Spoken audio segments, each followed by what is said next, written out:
Hi friends, आज मैं आपको एक कहानी सुनाने जा रही हूँ जो कि एक महिला की कहानी है। और मेरी कहानी का शीर्षक है स्वाभिमानी शैली। आज जो कहानी मैं आपको सुनाने जा रही हूँ वो कोई बहुत बड़ी हस्ती की कहानी नहीं है, पर मेरे लिए वो किसी आयरन वुमन से भी कम नहीं है। सन 50 के लगभग शैली का ब्याह हुआ और ब्याह कर वो अपने पति के घर आ गई। कुछ दिन तो खुशी राजी बीत गए। मन में अनेकों सपने लिए और अपने स्वाभिमानी स्वभाव के साथ उसका ससुराल में लगभग 10 साल बीत चुका था। शैली की शादी एक किसान से हुई थी जो था तो ठीक ठाक, पर अपनी संकुचित सोच का शिकार था। अब तक शैली के 3 बच्चे भी हो चुके थे। घर में पति और सास के साथ वह रहती थी। शैली का तीसरा बच्चा कुछ 2-2.5 साल का रहा होगा कि एक दिन उसके जीवन में एक घटना घटी।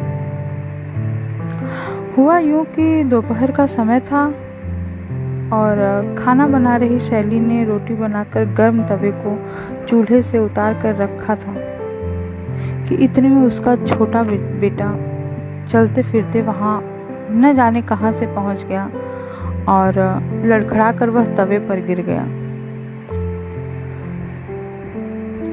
गिरने से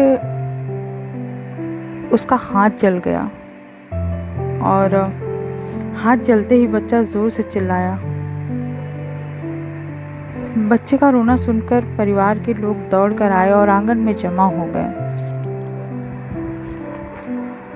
और इतने में तिलमिलाता हुआ शैली का पति अंदर आया और उसने गुस्से में शैली को एक थप्पड़ जड़ दिया।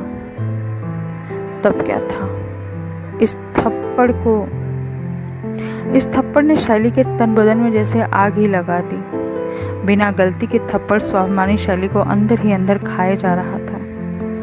उस दिन शैली फूट फूट कर रोई, न खाया न पानी की एक बूंद पी, और वह भगवान से प्रार्थना करने लगी कि काश आज मेरे पिताजी यहाँ आ जाते तो मैं आज ही इस आदमी का घर छोड़ देती। कहते हैं औरत की दुआ में बड़ी ताकत होती है। उसे हम भगवान का कोई चमत्कार कहें या दुखी शैली के दिल की आह। शाम होते ही शैली के पिताजी सच में उसके घर आ गए। उस समय तो संपर्क का या तुरंत बात करने का कोई साधन नहीं होता था, परंतु यह कैसा कनेक्शन था भगवान ही जाने। तो आज की कहानी मैं यहीं पे समाप्त करती हूँ। आगे की कहानी मैं स्वाभिमानी शैली पार्ट 2 में लेकर आऊँगी। तब तक के लिए थैंक यू सो मच।